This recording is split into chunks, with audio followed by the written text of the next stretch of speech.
Thank you for tuning in to Gloves Off Seattle. Your hosts, Patty and Megan, will be talking about all things Seattle women's hockey.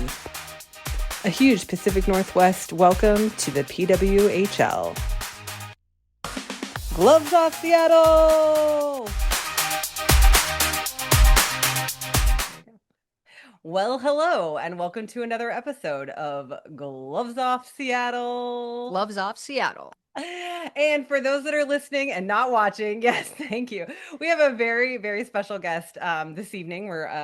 We are what is Saturday? It's a Saturday evening. Yeah, we're Saturday night. So time for my wife to edit. Drinks up for sure tonight. So yes, there we go.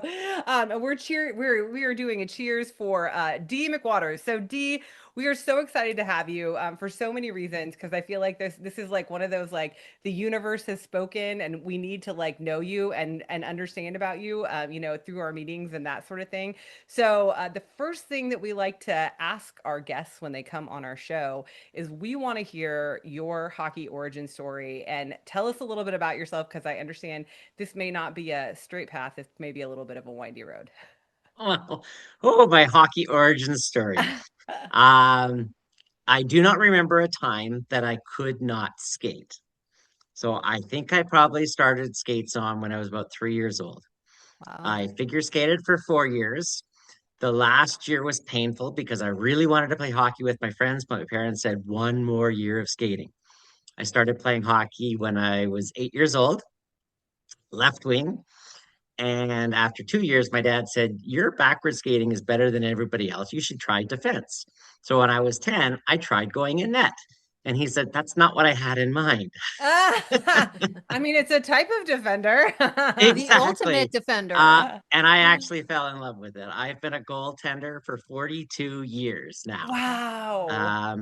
I've been involved in hockey all this time, not necessarily always playing. I played community, fairly high competitive hockey. I played rep hockey till I was about 17. Then went to school and did a little bit of beer hockey. Didn't really do too much. I got into coaching when I was in my 20s, just minor hockey. And I kept reffing. I ref since I was a teen and did it a bit in my 20s. I took a little bit of a break so I wouldn't get burnt out before I had kids. And my kids both started in skates since they were 2 years old. I coached both of my kids, who are now in their mid 20s, and refed. And I continued refing and coaching. And a bit of my story is now is it the winter of 2017, 2018, January 2018, in fact, after 6 months of learning my own gender identity and peeling back the layers, I came out publicly in January 2018 as a transgender female and began my transition. I never stopped coaching my kids during that time. I never stopped officiating. And it actually was really, really affirming, was really welcoming space, believe it or not.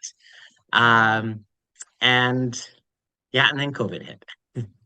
I started reffing actually the local women's league. And again, this is just before COVID. And at the end of the year, someone asked, "Do I still play?" And I'm like, "No, I just don't feel comfortable playing in men's hockey anymore. I don't know if I'll ever play again. But I love officiating, I love coaching." And I said, I don't know how many teams really need a spare goalie every once in a while. And some of the ladies said, "You're a goalie?" It's like, we always need goalies. So in the fall of 2019, that's the story we hear too, is everybody needs a goalie. Nobody is ever shy to say we need a goalie. So I love it.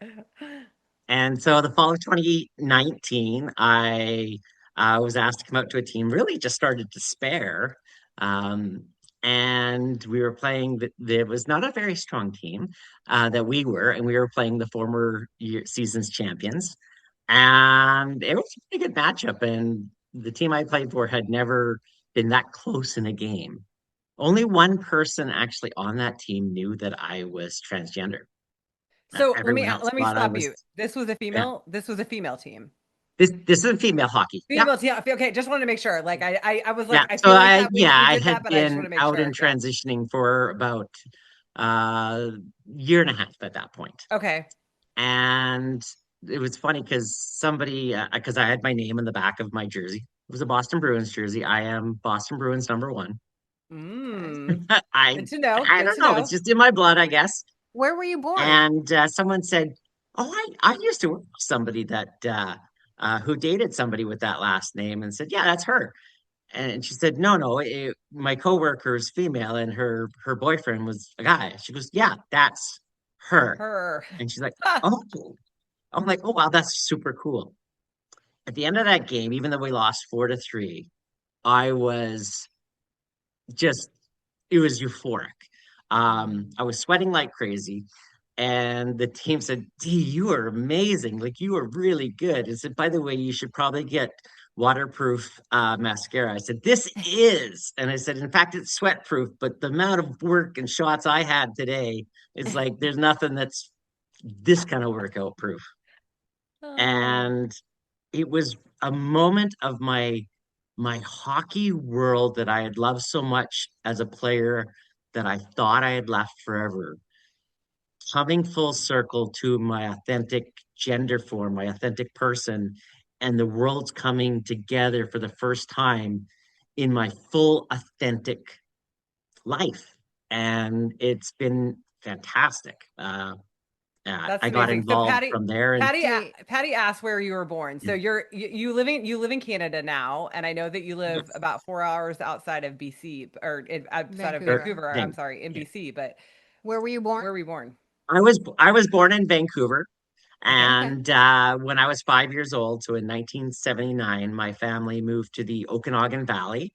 Uh, there is an Okanagan Valley, Washington. Yes, Yes. it is the Yes. continuation of the same. We spell it slightly differently. Yeah. I Okay. live in Summerland, BC, which is 1 hour north of the US border. Yeah. Okay. And I I've also been have here. a question. Yeah. Sorry if I can. Because you started figure skating as sex assigned at birth was male, and you're open about that story. Is it common to start? How many years did you figure skate before your parents let you play hockey? 4 years. I mean, you got to learn to skate before you can put a stick in the kid's hand. My kids Okay. figure skated. Actually, Okay. my Okay. youngest one didn't really so much. He he kind of self-taught himself skating from the time he was two. If he fell down on the ice, we he would not let us pick him up. He would make sure he got up himself. That's great.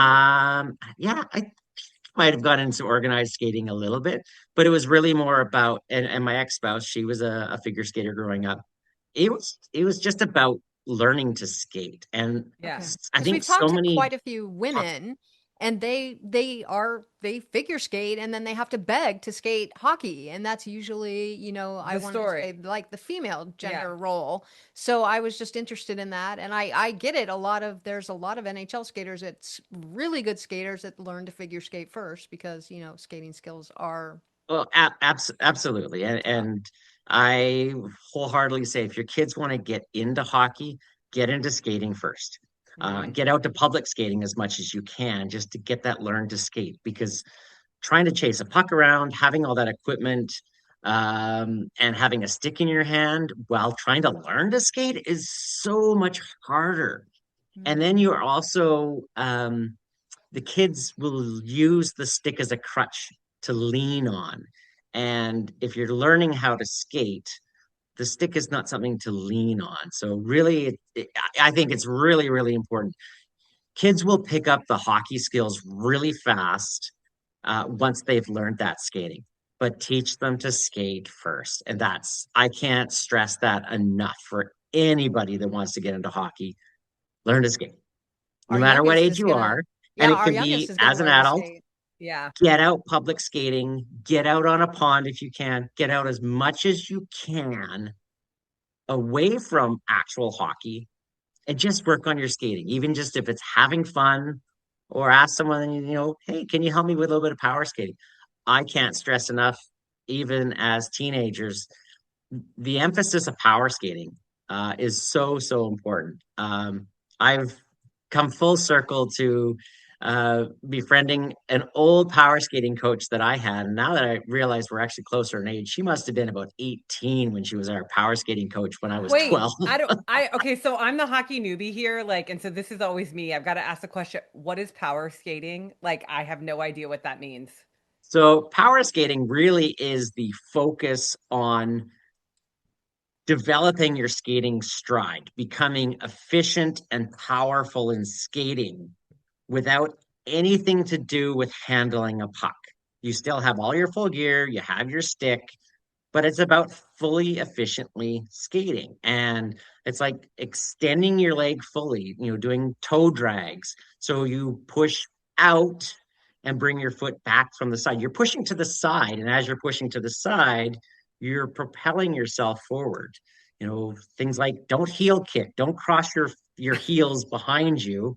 Um, Having your upper body square. Like there's so much to skating. And as a Yeah. goalie, skating it may never look like you're the strongest skater, but a goalie has to be the strongest skater out there. And my friends would say, well, you're the slowest one out here. I said, you put my gear on and try to beat everybody else Okay. out here. This Okay, is so funny. we have to talk about this. So last night there is an event that happens here. I don't know if you've heard about this, but it's called Oops All Goalies. And so we were Yeah, at the Oops All Goalies event last night, and it is as I think a lot of our listeners know, but it is a full game where the goalie it's all goalies that play in full goalie gear, and they are skating the entirety of. And it's funny because you can tell that there are some really strong skaters out there just like charging down the ice in their full goalie gear. It's insane. I just, like it blows my mind to watch this game, and watch these goalies do what they can do, Go all out. all out. Like and like at yeah. the end, they're just like done. I'm done. I can't skate Oh, anymore. yeah. It's a lot more weight. The skates are they're longer, wider, flatter. Wait, wait, They're wait. not Goalies curved so have much. different skates Oh, than yeah. Yeah, I didn't know. I thought they all just skated in the same skates. Wow, this is all news no. to me. Okay. I knew, So I mean, obviously I know the equipment is different. I just yeah. didn't realize the skates were different. Okay. A player skate is going to be a lot more curved and maybe only about this much of the blade is actually physically touching the ice at any given moment. Where a goalie skate will be much longer, it curves up and there's kind of more points. The blade itself is wider so that it's more designed for stability, Yeah. being stable on your feet and you know, most often having a sharper or deeper hollow, which is the curve within the actual edges of your blade, your inside edge and outside edge, that gives you that lateral push. Because we will C cut usually, C cut forward and back, but the lateral push that you have to push and propel Yeah. yourself Yeah. sideways so much is coming from, well, leg power. You have to have really strong legs, a strong core, and yeah, it's just a hard push laterally. It's a whole D, different game. It's a really this is different not at position. all how I thought this conversation was going to go. And I love I'm like, I'm learning so much about goalies. Like I had no idea. Like, and I want to be a goalie. That's the funny thing is that we keep talking about me potentially learning how to play hockey. And I'm like, I think the only position that I really would like to play is goalie. So I think that'd be really fun. So, It's uh, the strongest skating position. yes, it's the strongest for strong people. No, okay. But seriously though, I want to back up because I want to talk about how we met you for the first time. And so this is a cool story, but it also kind of harkens back to your, a little bit of your hockey origins is that we met Dee at the very first Torrent Vancouver game up at In in Vancouver. Vancouver. So it was yes, and Golden eyes. we are gonna forgive Dee for being a Golden Eyes fan. We're just kidding. We love our Golden Eyes friends. We love our West Coast, Best Coast. That's what we call Hmm. all our friends from that are fans of these two teams.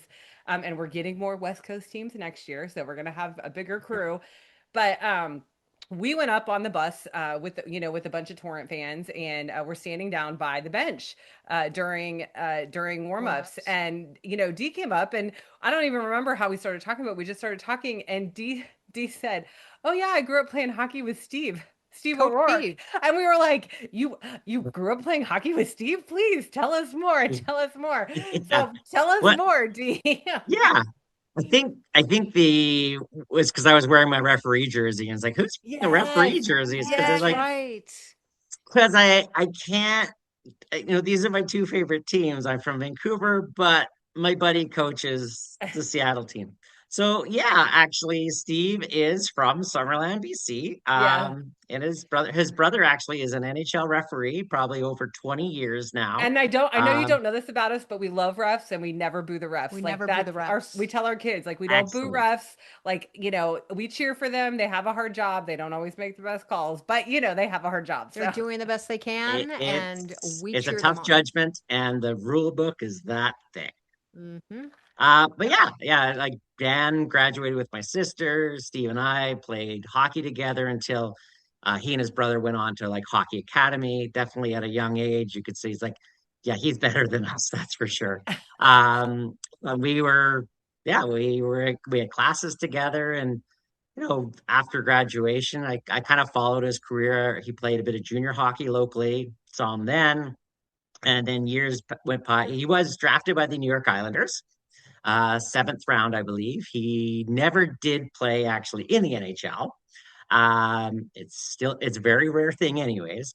Mhm. But yeah, he went down the coaching path, and his whole career has been in coaching, all over the place. As high as coaching the farm team for Calgary, the AHL, the WHL, OHL, and when I saw that, he was signed to PWHL. Like I reached out to him on, I think it was on LinkedIn, and I'm like, oh my God, I can't wait to see you. And that first game, a mutual friend that we grew up with and played hockey with, we all met together, and we were hoping to kind of, go for coffee. And Steve's like, I have no idea what to expect. It's like, this is my first game. And I went to go say hi at one time, and he had like TSN was right in it. So we actually, the last time Seattle came, we did actually have a really good opportunity to meet up earlier in the afternoon and have coffee and really connect. And that was the first time that he got to meet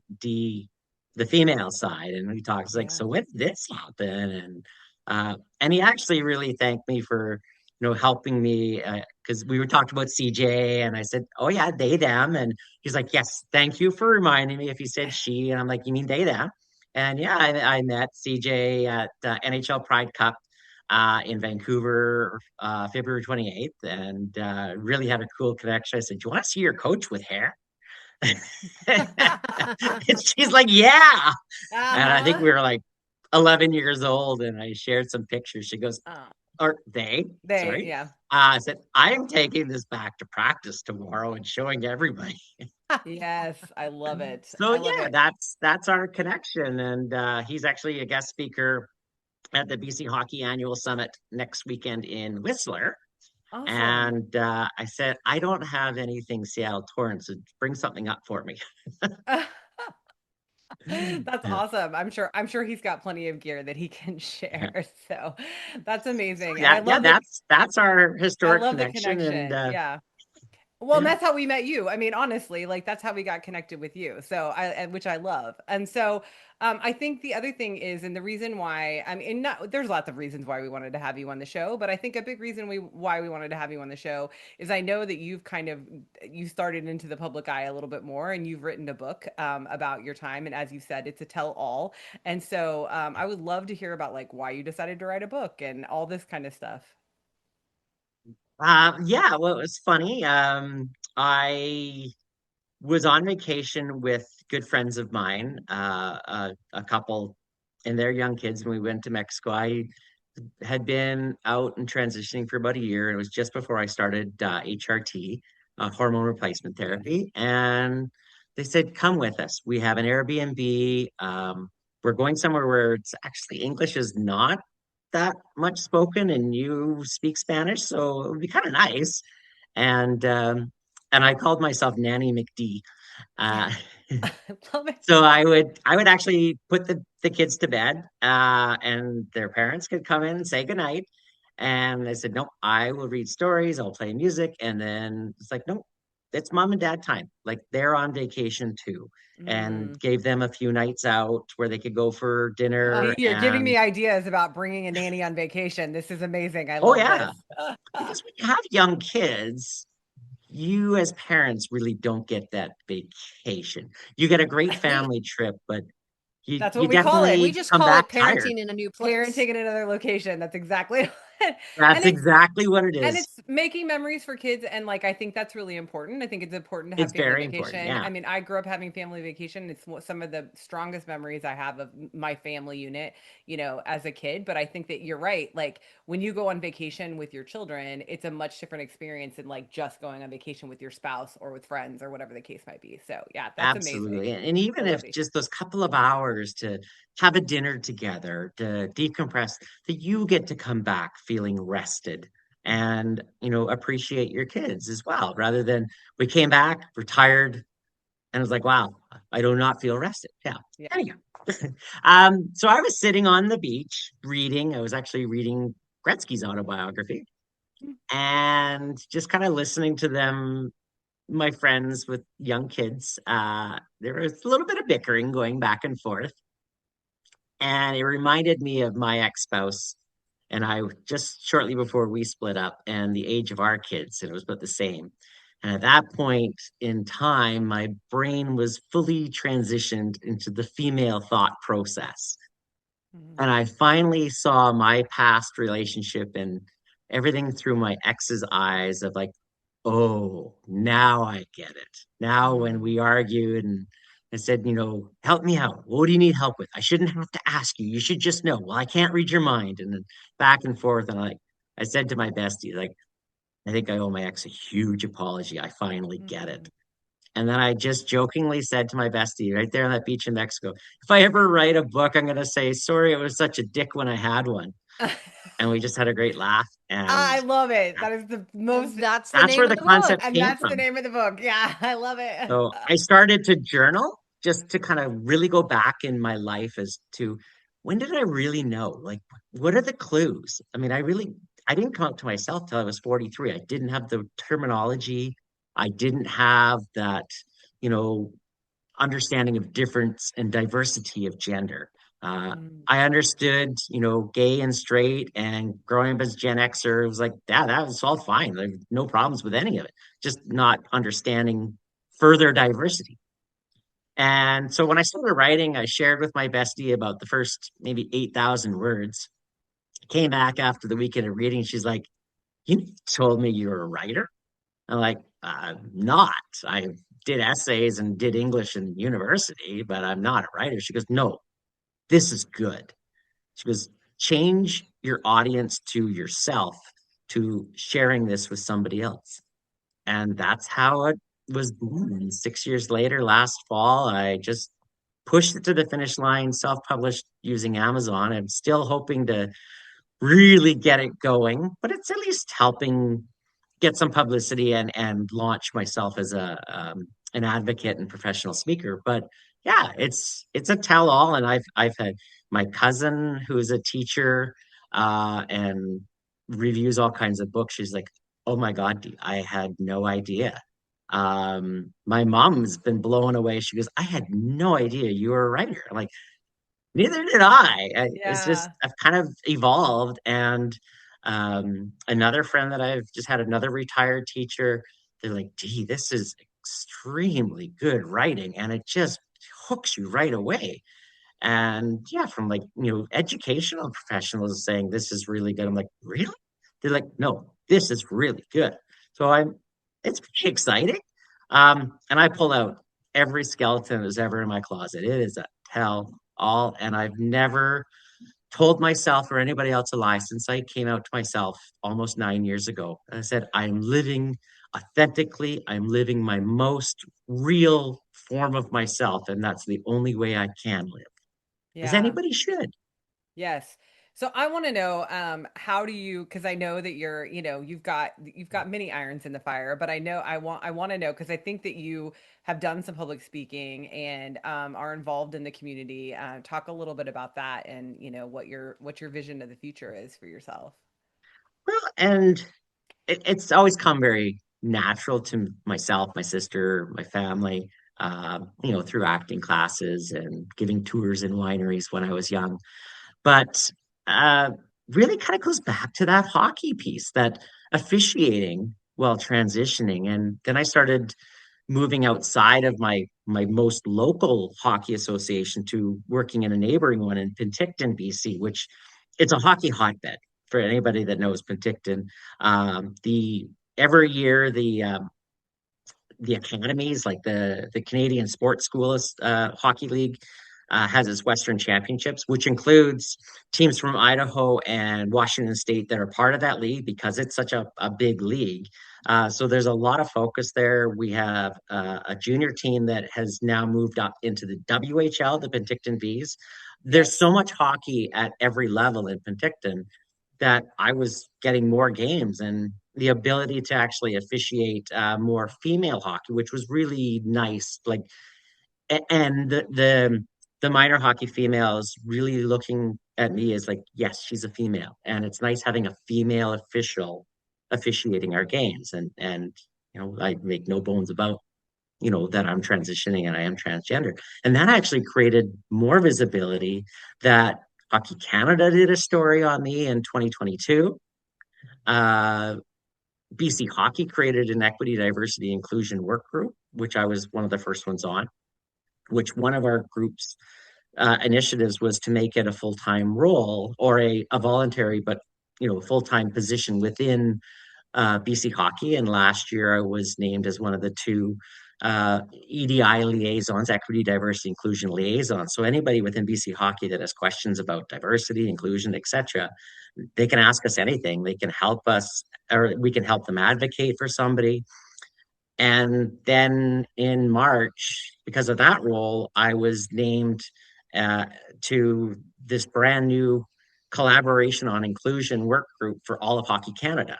And so I'm the British Columbia representative on Hockey Canada for inclusion. And in 3 weeks, we're meeting at Hockey Canada head office in Calgary for a full day workshop of, developing things within inclusion. So yeah, within the hockey circles, I'm now on the board of directors for Alphabet Sports Collective, which partnered up with the PWHL actually in Canada Yeah. for all of the Pride games, and we were partnered with Vancouver Golden Eyes and had a booth there talking about what we do within hockey. Alphabet Sports Collective is primarily works with kind of the queer community within hockey, and we are, if you were once in hockey and you left the game and you find yourself coming back, we say welcome back. If you're new to hockey, it's like welcome, come join in. If you're just a fan, come celebrate with us. So it's about not just playing, but it's about inclusion from fan to just cheering. And one of the initiatives myself and a few others are working on, it's a big initiative coming up, is actually mentorship, where we want to pair up with mentors and mentees in all facets of hockey, from maybe it's players, but maybe it's officials. So I'm actually going to be a mentor for maybe an aspiring queer person who wants to get into officiating and elevate their game in officiating. Could be coaching, physical therapy, or someone who wants to get into administration, like management within hockey to be in a career. So that's one of the things we're doing too. And that visibility, I've been actually involved a little bit with NHL Unites within the Pride Cup that was in Vancouver. Yeah. Nora Cawthron, who's the manager of community involvement with the NHL, actually kind of handpicked me, said, Dee, I want you to be the referee for the NHL Unites Pride Cup. So that was Yes. really exciting. And now the cutting edges of Vancouver, the queer league they've embraced me as I'm now an honorary cutting edge. And so Love it.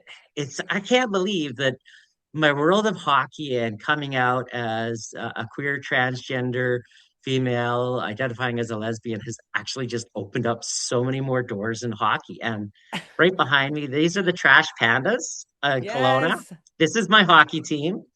I've The been a trash Trash pandas. I Panda, love the it. goalie The for, raccoons, right? yeah, yeah. I No, we're love the we're trash we're the pandas. Pandas. We're Yeah, yeah, trashy, trash pandas. Sorry, and sorry. Yeah. I've been involved with them for 4 years, and this is the most of 44 years of hockey. This is the most inclusive belonging I've ever felt of any hockey team. And I've very much felt belonged in a lot of teams, but this team, these ladies are amazing. And we won the Kelowna Women's Yes. Championship this year. So Shout out Trash Yeah. Pandas. Okay, What babe, I I feel like you have a I question. do. No, I just what I really hear resonating through your story, Dee, as you're telling us and really just unraveling your life before us is the community has really just embraced you and that's something that we really treasure about hockey in the PWHL and the spaces that we're in is it's all about community and that embracing everyone and making everyone feel included and I just that's what I really feel resonating through your story. So thank you thank you. for And that bringing it to that's us. really what it is about for me. I know there's a lot of toxicity. There's a lot of struggles really within male hockey. There's a lot Well, of and maybe I want to get a exclusion. But the yeah, I want to get a sorry, go little ahead. controversial. I maybe Yeah. want to get a little controversial, and it's not going to be that controversial. We're not that kind of podcast. But I just I want to understand first off, Hockey Canada is the equivalent of USA Hockey, right? It's just the Canadian version of USA Hockey. Yeah. You'd like to say Ah, yes and no. okay. Um, yes, Uh, to many levels. Hockey okay. Canada does not govern a lot of adult hockey, recreational hockey, Okay. where USA Hockey does. For example, I have friends that play recreational hockey, and because of what USA Hockey has kind of handed down, even at the recreational level, Yeah. I have transgender friends that now cannot play unless they're playing on mixed teams. So that Right. So does that's not that. happen in Canada.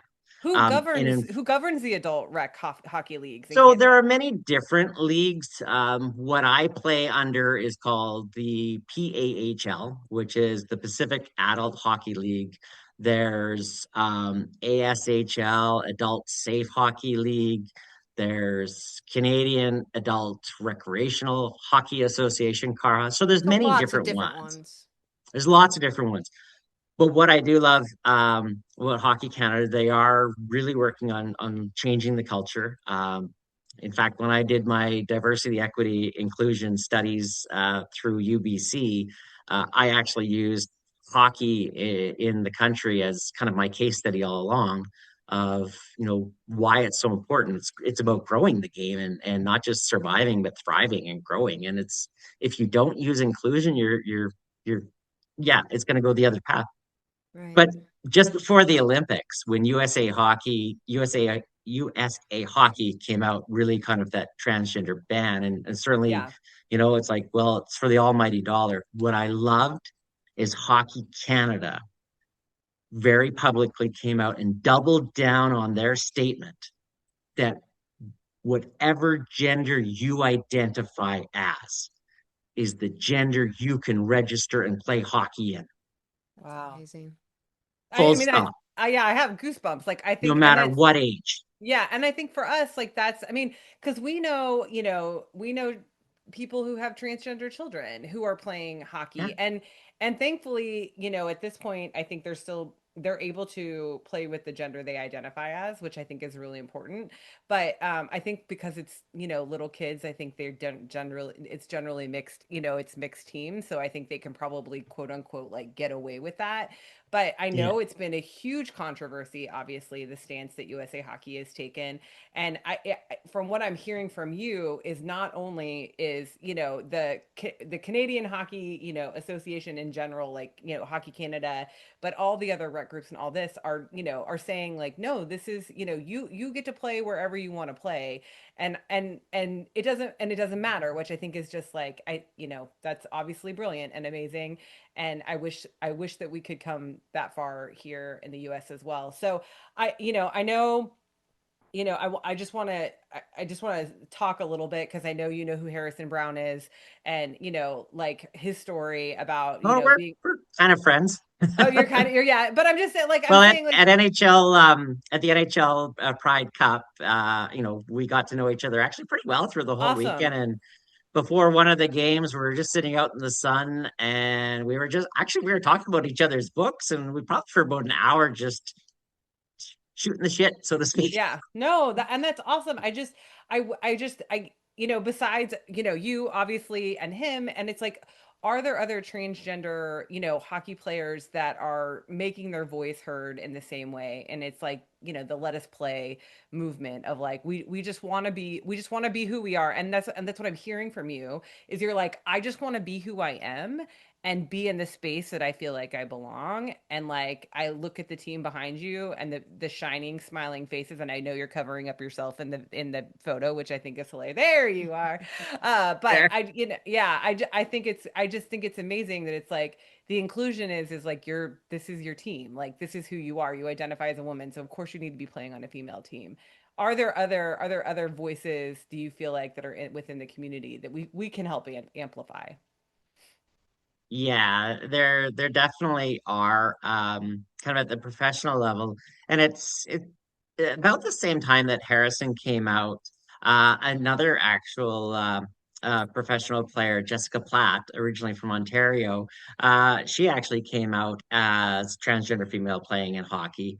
Uh, Kind of the same thing with Harrison. Like the leagues were it was more the sustainability of the leagues. There was a lot of different, professional women's leagues opening, closing, opening, closing. Yeah. And, as in let us play, like Harrison had said, he knew the moment he took his first testosterone shot, he goes, that was it. Like it's technically performance enhancing. So he knew he couldn't continue playing. I'm not aware of anybody identifying trans femme or trans masculine at that level. But Yeah.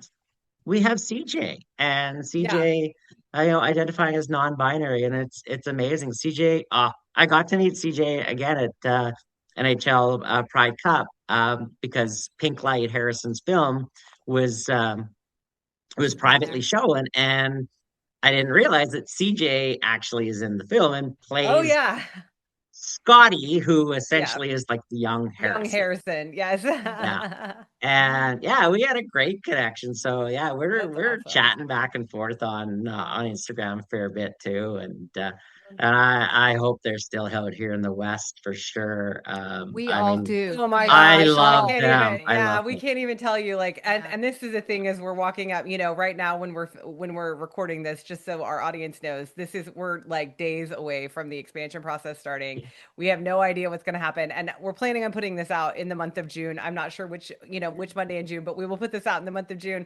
So the expansion process could potentially all be over by by now, and Yeah, we will know the yeah. answer to whether the question is to whether they're still here or not. But yeah, it's the PWHL is getting ready for a big, huge shakeup. But They really emerged in the end of the season there. Like the game in Vancouver that they got, put into when unfortunately they're already down. Although fortunately They I won got that to see game them from the play time they were in. and So, did not let a puck in. And then, yeah, yeah, starting after that, it's like, wow, yeah, CJ just like had that opportunity and just shone. And it's like, okay, this is yeah. CJ's time. Yeah, And I absolutely. And I think that think I really think helps there's that huge spotlight. thing. There's huge things for CJ in their life. I mean, like I think, Yeah. and that's and when you were talking about like Steve with the pronouns, it's funny because we did media with the team this past year, and like he would regularly, use she, but CJ themselves will tell you it's she, she, she, they. they. So she, they is Yes. okay. Yeah. But I think for us, and like, I'm sure you feel this way too, it's like just the having the visibility and the normality of like I'm going to use the they pronoun because that's a choice someone is making, just like I'm not saying you're choosing, but like your choice is to use she, her, and so of course like I'm going to use she, her with you. I'm going to use your name D, like I'm going to whatever it is that how you identify, like that is the Yeah. most important thing, is a respect. And so I love the fact that CJ is as visible as they are, because we can normalize this in a way, and obviously beloved, I mean everybody loves CJ, like, and that's what I tell people all the time. I'm like, yes, because we too have had great personal interactions with them. It's like it's not just a show for the cameras, like this is the real No, live This is person no. who they are. this is who they are, and they love people, and they love spreading that love to everyone. And I There, feel like, there's D, just that's this what you're doing too. joy on their face. Hmm. Like you just get the sense, and that's one of my things. Like today, I choose joy. That's one of my slogans. And when I met CJ, I just got that same feeling, and every post of theirs, I just see this genuine joy. Yeah. Yeah, Yeah. definitely. Yeah. It sounds like you found that joy too. I think that's my last word Yeah, I was gonna of the ask day. what's your because we always end with Patty's last word. Patty, I, what is your last I word? think it's joy because you have to find your joy and you have to, you have to find it where you can find it and spread it where you can. And, to be that the acceptance and the community that encompasses that, I think brings it all together. But joy. Yeah, Yeah. absolutely. Okay, so D has a book on Amazon. It is called Sorry I Was a Dick When I Had One, or I Was Such a Dick When I Uh, Had One. Sorry, I was such a dick when I had one. Now, When I had if you one. search for it, I do not spell it DICK. It's D exclamation Asterisk. mark. Oh, Exclamation mark. Oh, exclamation point. yeah. That's DCK. Okay. But you can D also Google it up as Dee McWatters, so DEE McWatters, two T's. yeah. It is a story of gender joy and the messy road to authenticity. Oh, See, I didn't gender even joy. know the subtitle, and that was my last word. I know. Joy. And it's really interesting because we had a really great conversation with the co-founder of the Seattle Pride Hockey Association. And we were talking about queer joy. And it's just one of those things that it's the more we get into this community, the more joy we find. And we meet people like you who are, I mean, and that's the thing is like joy is exponential. There, it's not pie, right? Like there's not a piece of No, it. And you having more joy doesn't mean someone has less joy. It means that we can all just have more joy. And yeah, yeah, We need more joy in we this do. world. Absolutely. yeah. So, Thank you D, so much, anything else that Dee. you want to say, before we cut out? Well, I love hockey. I love just being authentic and sharing the joy, sharing my love of the game with everybody that is like, whether you're a longtime fan, whether you've come back to the game or you're a new fan, which definitely I feel this with the PWHL, especially with the PWHL, is the inclusion. Like I went to 5 games this year, and I live 4 hours away from Vancouver, Yeah. and the vibe, the feeling that everybody, no matter which team you're cheering for, is like just there for joy. The only booing I ever heard was at a certain player from Oh, yes. Minnesota Oh, yes. every time they touch Yeah. the puck. Every time Yeah, Yeah. it was the same at Climate Pledge. Every time she touched the puck, and I'm just like, I'm like, girl, you gotta figure this out. So, Yeah. my mom, Well, my mom was watching the game on national television, and it was coming through, and she says, oh, "Why are they booing?" I'm like, "Oh, I'll tell you why." yeah, yeah. Let me tell you. Let let Like, me me tell tell you, you. early new yeah. series. Well, thank you for bringing your authentic self here, Dee. We Yeah. really appreciate Oh, it. thanks for letting me share. You're welcome. Absolutely. Okay, guys, we will talk to you next week. Bye Bye bye. bye. All right.